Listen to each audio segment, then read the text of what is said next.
I don't have a lot of time, and I have an awful lot to say, so I hope I can get this all within 15 minutes. If not, it'll have to be part 2. Hopefully not part 3. But anyway, let's get on with this. Okay, an incredible thing happened to me the other night. I was having a couple of cocktails at a local drinking establishment, and suddenly I hear, "Hey, Dr. Jimmy!" And I turn around, and it's one of the guys from A&D, from Art and Design at Universal. And it's like, "Hey, how you doing? You want to join me? I'll buy you a drink." And he pulls up a stool next to me, and we start doing shots. And he start talking about my YouTube videos and about the speculation on sites like Horror Night Nightmares, HHN Rumors, and even Facebook. And we're chatting along, and we're starting to get, well, tipsy. And then all of a sudden, the guy says, "You want me to tell you what we're doing this year?" And I said, "Yeah, sure, yeah, tell me." And he starts telling me what they're planning for the event. And I'm like, "What? You're going to do that? Wait a minute. You can't do that. How are you going to get away with this? Come on." And he says, "Okay, I just came from the office and I'm taking some of this stuff home to work on it. Let me show you." And he pulls up this leather satchel and he opens it up and starts taking out concept designs and drawings and sketches for the event, and it's all official. And I'm looking at it, oh my God, you're really going to do that and that, and even, oh my, how are you going to, you can't get away with that. You're going to do that? Really? And I was just blown away at how daring what their plans were. Now, I'm expecting any minute to hear him say, "Oh, you realize this is all in complete confidentiality, and I'm afraid you can't tell anybody anything about this." I'm expecting that any second. But he doesn't say it. He just keeps going to more detail about what they're planning. And I'm just getting blown away, thinking, oh my God. And then all of a sudden, he's like, "Oh, Jimmy, just do me one big favor, okay? Aha, here it comes. Okay, here it comes. He's going to tell me not to talk about it." And he says this: "When you leak this, please do not use my name. Do not reveal that it was me, that I was the one who told you, okay? That's all I'm asking." And so I said, oh, sure, no problem. I won't tell anybody it was you." And inside I'm thinking, oh my fucking God, he just gave me permission to leak it. So yeah, I'm not going to tell you who it was. Although, those of you out there who are hardcore Halloween Horror Nights fans and have gone to the event for many years and know all about it, you would recognize the name if I told you. It's not just some guy. This is a major player at A&D, but I can't tell you anything more than that. Okay, so here's what they're going to do. Excuse me. All right. They're going to start leaking, or rather, they're going to start teasing the event in July, as they always do. And the first thing that's going to happen is Legendary Truth website is going to come back up in July. And you're going to see, of course, Gabriel Fell and Ignatia Himmel, and there are going to be 6 other people that we've never seen before, and they're going to be the newly hired executive senior staff of Legendary Truth. So you're going to read all their bios. Okay, that's what they're about. And then the teaser site for Halloween Horror Nights will come up, and it's going to be a weird mystery that takes place in the Legendary Truth at Princeton. And what's going to happen is, suddenly, as it gets updated, the bodies of the executive staff members start showing up. Each update, one of them is going to be killed in a horrible, grotesque way. And the means of death is going to be clue to one of the haunted houses. And when that person's body is found on the Legendary Truth site, their little biography and picture will disappear, because they ain't there no more. And it's going to be like a murder mystery, a whodunit. And you're trying to, because it's going to appear quite likely that somebody in Legendary Truth itself is knocking off all the other members. And who is it? Who's doing it? And there's going to be clues and red herrings and stuff to try to figure out who what bad guy is. And each update, another one is going to die. And usually it'll point to somebody, and then they get killed. And say, oh, it wasn't him. It couldn't be because he's dead now. And we try to figure it out. Finally, it'll come down to just the last 2 members of Legendary Truth, Ignatia and Gabriel. They'll be the only ones left. And I can imagine already on some of these websites, it'll be like, and on Facebook especially, which will be involved. There'll be like Team Ignatia and Team Gabriel fighting over who the bad guy is, who's the real killer. But then suddenly on the website, Ignatia Himmel's horribly violated and mutilated corpse will be discovered. And so, aha, it's Gabriel. He's been behind it all along. He's the bad guy. He's in league with the demons. He's the evil one. But he's going to protest his innocence, of course. Now, on the final night of the teaser, late in August, you're going to get all kinds of viral stuff from Gabriel. There's going to be emails sent out to those who signed up for updates. There's going to be YouTube videos and all kinds of stuff where he's like, oh, please, you got to help me. They're going to come and kill me. They're after me now. Please, somebody who's hearing this, do what you can to stop this. And it's like, yeah, sure, you did it. Don't give me that bullshit. Then suddenly at midnight on the teaser site, you will see Gabriel die. He will be ripped to pieces, to 3 separate pieces, torn apart, and he'll be dead. It's like, what the fuck? He'll be killed by the icons, and they're the ones who've actually been doing all the killing. And then the Legendary Truth site will go down forever. Legendary Truth will be gone. They'll never do it again because they're all dead. And the teaser site will then go down and be replaced by the full update site that will reveal the event and all the houses and shows and everything. So the event will be called Halloween, HHN 21, basically. And it'll be done in Roman numerals, HHN XXI 21. And underneath that will be extreme, explicit, intense, XXI. They're going to spell it with an X so that, it fits in. So that'll be the theme of the show. And it will actually be just that. The most extreme, explicit, and intense event ever put on at a theme park, ever. Probably going all the way back to ancient Rome and the Colosseum. That's what they're planning. That's how daring they are. And I'm not kidding. I'm not exaggerating that.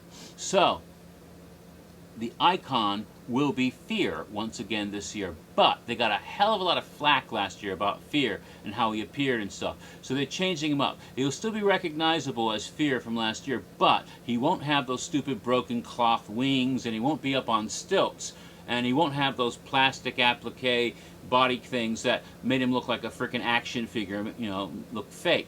Instead, they're going to hire characters who are bodybuilders.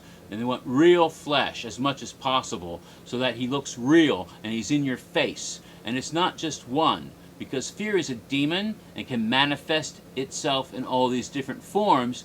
There will be 3 separate incarnations of Fear, an unholy trinity: extreme fear, explicit fear, and intense fear. And these 3 fears will be the icons of the event. Now, they will look like Fear did last year, so you'll recognize that it's Fear, but at the same time, each one will be given unique, different characteristics so that you'll know that there are 3 different characters. The extreme Fear, for example, will be reptilian. They'll have makeup over their flesh, but it won't be like plastic appliques. It'll be actual makeup that make them look like he's got scales and reptilian talons, and will be a sort of serpent demon-like figure, but still dressed and recognizable as Fear with like contact lenses. So he'll actually have eyes this time, but it'll be like reptilian eyes.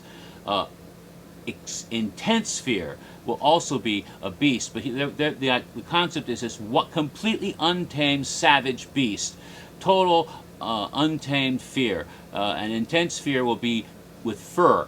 And they don't want to make it any recognizable animal type, so they don't want to look like a werewolf or anything. They don't look like a canine, feline, or simian appearance, but something that's not quite definable, but just pure animal rage personified as Intense Fear.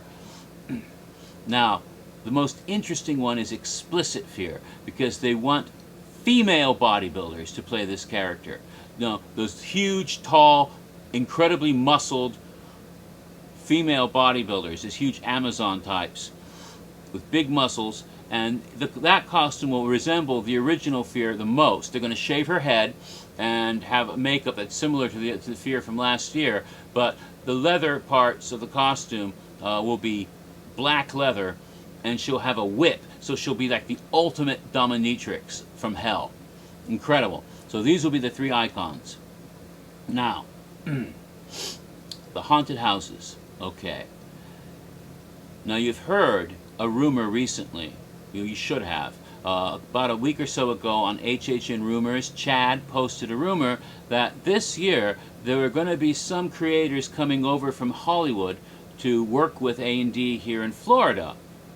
Now that was rumor. What Chad didn't know is that the people coming over to not work for Universal Hollywood are not John Murdy or some of the A&D members over there, but rather people who have worked with them years ago in the past in Hollywood to create haunted houses there, but haven't for a long time. And these people are none other than Clive Barker and Rob Zombie, coming back to work on Halloween Horror Nights, but here in Florida for the first time. Not only will they both design a haunted house for the event, but they will actually be making public appearances in the park to meet guests. So that's just awesome, I think.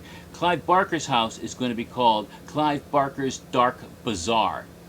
And if you actually go on his website, you can find you'll find this. You'll find designs and concepts for the costumes that are going to be used in the haunted house. Some of them. There's a lot more than what's in that website. A lot more that we haven't seen. That's even more intense and freakish, horrible, twisted, mutated creatures and demons and things right out of Barker's twisted imagination. The house will be presented in Soundstage 24. Another rumor Chad posted that different soundstage might be used this year. Substantiated. Soundstage 24 has not been used for a haunted house in the past, or at least not in recent years. It is bigger than Soundstage 23, where they've had two separate houses in the past couple years. It's a big, big soundstage, and they're going to use almost all of it for one enormous house that is going to be much bigger than any previous Halloween Horror Nights house. In fact, except for the two houses in the sprung tents, all the houses this year will be much bigger than previous years. That just amazes me that they're going to have these huge houses with many, many rooms. And it's going to be like an M.C. Escher concept where it's all twisted, illusionary, and you don't know how you're going to be able to go through this in the house. Something similar to the labyrinth from Hellraiser. And you go into this, and you're going to go upstairs to enter the house, and you'll be in the middle layer, and you're going to go up to its third layer at one point, and then downstairs into a dungeon underneath, where all of these horrific creatures that he's created will be destroying and abusing people in the most blasphemous and horrible ways. It should be quite intense. You can imagine the twisted mind of Clive Barker creating the house.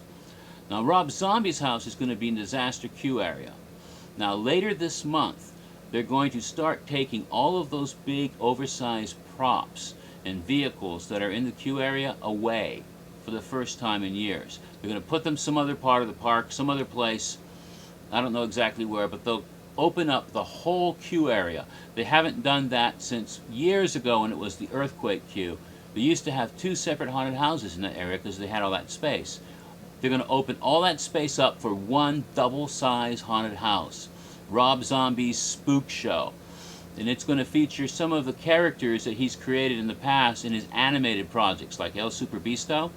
And this will have some humor elements. This will be the house that has some tongue-in-cheek humor elements. But in the twisted, fucked up mind of Rob Zombie, there will also be an awful lot of gore and horror, more intense than you've ever seen at Halloween Horror Nights as well. Furthermore, they're going to play Rob Zombie's music throughout the entire house at maximum volume. Now, the legal department at Universal has stipulated that in order to pull this off, they're going to have to put up warning signs about that in the queue area, saying, due to the high level of volume of sound in this house, we recommend that you use hearing protection. And furthermore, ops are going to hand out to every person in the queue a little package of earplugs. Now, they're not going to force you to wear the earplugs in the house, but if you choose not to, any hearing damage you may sustain during the house, you can't sue. That's what legal came up with. So that should be pretty awesome as well. Now, another rumor you've heard involves the catacombs last year. We all knew there was supposed to be a clue for this year in the house.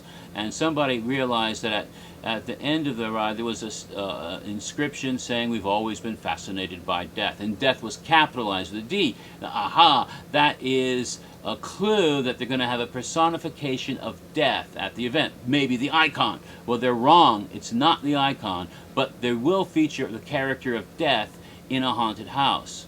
And I'm running out of time. I'll have to come back and do part 2. I hope this doesn't go into 3 or 4 parts, because that would really suck.